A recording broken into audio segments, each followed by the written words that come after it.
Hey Fairmount family. If we haven't met yet, my name is Kate, and I am your new Director of Youth and Adult Faith Formation. Pastor Jesse asked me to record my first devotional video with you all. And I'll be honest, this is probably my fourth time recording this video because I really wasn't sure what to say. Mainly because what's been going on in our wider world, in our nation for the past 2 weeks. When I heard the news yesterday of the shooting in Colorado, at first I was actually confused because I thought that the news reporters were talking again about the hate crimes that took place in Atlanta. I could not believe that so soon there was another shooting. And yet I also could, because as we know, this is a epidemic that plagues our country. So I wasn't sure what to say because it feels like, what can I say? What can I add to the dialogue that is not already being said right now? We are already carrying so much grief. And so I figured in this devotional, that is what we would talk about, is grief. As we approach Holy Week, I want to reflect on this subject. We can't skip to the fun part yet. We can't skip to the chocolate and Easter bunnies and the story of resurrection and restoration just yet. Because you can't sidestep grief. Psychologists and scientists tell us that sidestepping grief only means that grief is going to wear on your body and on your emotional health and on your mental health. It's going to show up in insidious ways that you can't numb it. You can't numb it by burying it in work or even just ignoring it, pretending like it's all totally fine. That won't work. And Scripture gives us some of that wisdom that has been confirmed by science. In the Bible, we see that in the Exodus story, there's a 40-day flood, and Moses goes to Mount Sinai for 40 days, and Jesus himself, divine incarnate, goes into the wilderness alone for 40 days. Friends, in Lent, we actually have to sit with our grief.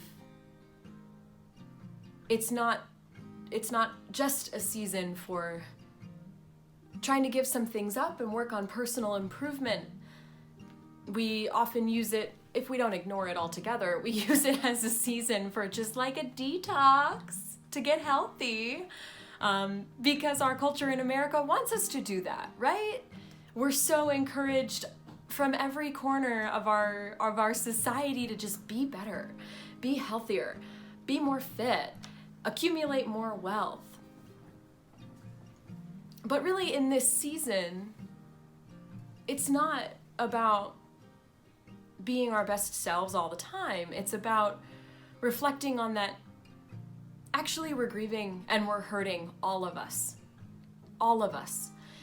We have our personal grief that we face, the loss of friends and family and to COVID or other pains that we're grieving in our families. We have grief in our Fairmount Family Church, loss within our community, all of the change we've experienced. The fact that we haven't been able to gather together in person. The list, my friends, as you know, of things that we are grieving right now is very, very long.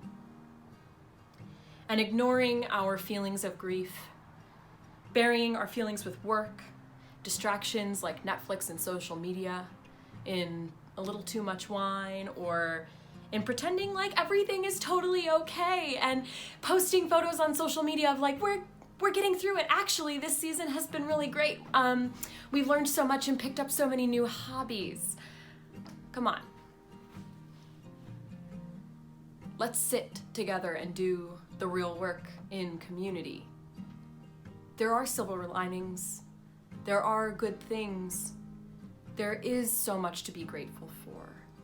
There is hope to be had and meaning to be made, of course. But there's still grief to contend with. So grief needs expression. And I want to invite you all, Fairmount friends, to express your grief in this week and next week as we move through Holy Week in preparation for the celebration that is Easter. Feel the hurt. Sit in your confusion and anger about the trauma and wrongs and white supremacy and xenophobia and gun violence and all of the other evils that plague our humanity right now. And paint and sculpt and journal and call a friend. Don't sidestep your grief. Don't pretend like it's not there. Sit in it. Cry. Hold on to your loved ones. Cry together. And what I often do, turn to poetry. Here's a poem by Mark Nepo, I think I'm pronouncing that right, called Yes, We Can Talk. Having loved enough and lost enough, I am no longer searching, just opening. No longer trying to make sense of pain, but trying to be soft. A soft and sturdy home in which real things can land. These are the irritations that rub into a pearl. So we can talk for a while, but then we must listen, the way rocks listen to the sea. And we can churn at all that goes wrong. But then we must lay all distractions down and water every living seed. And yes, on nights like tonight, I too feel alone, but seldom do I face it squarely enough to see that it's a door into the endless breath that has no breather, into the surf that human shells call God. This grief journey is not linear. That's why in Lent, every single year, we do it again and again and again. We hurt, we lose, we lament, and we cry, and we ask for mercy, and we restore. We do the work, we find hope and meaning and joy, and fall apart again. And therein lies the invitation, again and again, to come back to God in every stage of that grief. Fairmount family, when we return one day, hopefully sooner rather than later, to in-person worship, I hope we'll grieve together, and we won't be afraid to grieve together, to be honest about the things that we've lost and the things that we're struggling with.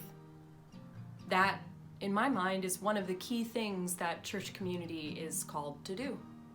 We go out into the world and we do important work, and we come back together and fall apart and struggle and love one another and hold one another up as we grieve. We're here for you as you grieve. Thanks for sharing this time with me today, and I look forward to sharing another reflection with you soon during Holy Week.